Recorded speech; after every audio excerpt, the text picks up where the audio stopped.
All right, this is the first video of the series showing us our video demo of how each component's been coming together.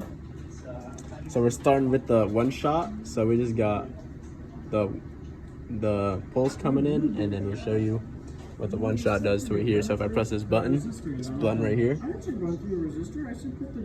you show the scope? Thank you. Press it. That's our incoming pulse, and then that's our one shot. So that one works. Moving on from the step, we've got our switch working. We've got a 40 kilohertz wave going into the input here, and for the output, the 40 kilohertz wave is like using the one shot, and so it's going into our gate driver. And so here I'm gonna press our pulse for the one shot, and you can see our gate driver doing its square wave. I can just, all right, I need to back up a little bit. Awesome, so here's our little pulse here. I might have pressed the button twice, so please ignore the second half. But yeah, so that's our input sinusoid created from the one shot and the kilohertz wave, and then that's our output square wave. Oh, hello, we are back. So what we have set up is to show that our receiver amplifier works. What I've got is 50 millivolts coming in, so, and our gain is 11 times 11, so 121. And so that's our peak 1 coming in, 50 millivolts, and then our peak 2 is 5.9. Maybe, you know, Luke can like maybe move the voltage peak to peak down a little bit to show that it's actually a going in. So he's reducing it, so is our other one. Yeah, there we go. Is there a board for that one?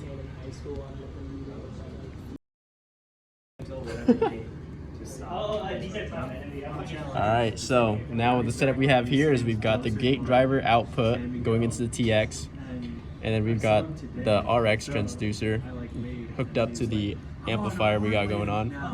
And so what I'm probing is the amplified signal at the output of the receiver, and I'm also probing the gate driver output that's going into the TX.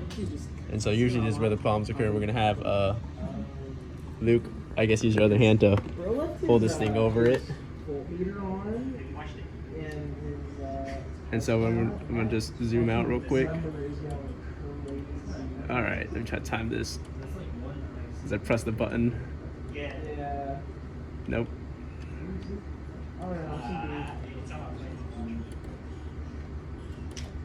There we go. So as you can see, we send our square wave. There we go. And after a period of time, we got some amplified spikes here.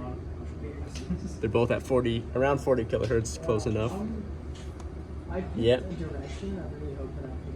And this would look pretty good, you know. It looks like it's reacting with a little time delay. And now let's go to our final step of adding in the PLL. Awesome, now onto our PLL. Right now we've got 40 kilohertz coming into the input of the PLL, and I'm looking at the output here. Right now it's low, as expected, as it should be. So now we're gonna have Luke vary the frequency outside of its bandwidth here.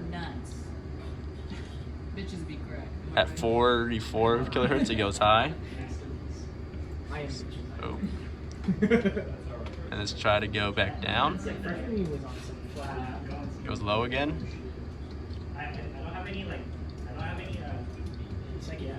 Then at 36 it goes back up. That's our PLL. This is our board once again, our setup. Now probing the PLL in the corner.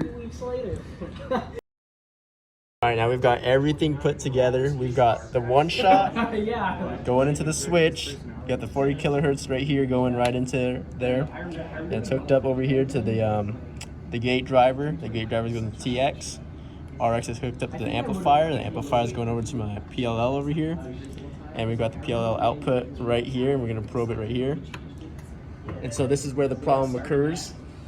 Let's go up and take a look. So I'm going to press my button. I'll try to pause it in time. Oh, I'm gonna have Luke hold the thing over. That was so annoying. Excuse my poor pauses. Okay, so we got our first pulse here. I press my button, and then as you can see, here's our problem.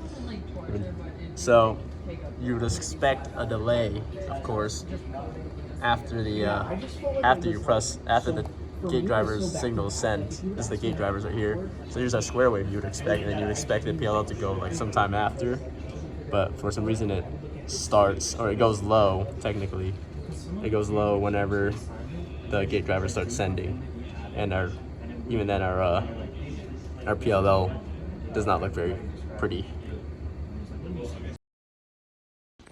Alright. So Mr. Dunn, so we're back here. So what we've changed now is that we've added a biasing to our 0 to 9 volts supply for our RX amplifier. And so we got the whole setup here. We got our one shot, and then it's connected to the switch, and we don't have an oscillator, so we have a 40 kilohertz signal going in. The output goes to the TX driver, and then so as you can see here, those are good to go. Right now I'm probing the amplified RX signal, and I'm probing the PLL. So if I just press my button here, I'll activate my thing. So you see every time I press a button, it starts going. If I can just time this correctly, I might have to zoom out a little bit. All right, there we go. So if I just zoom on in, there's our little 40 kilohertz wavelet. So as you can see, frequency 1, it's 40 kilohertz.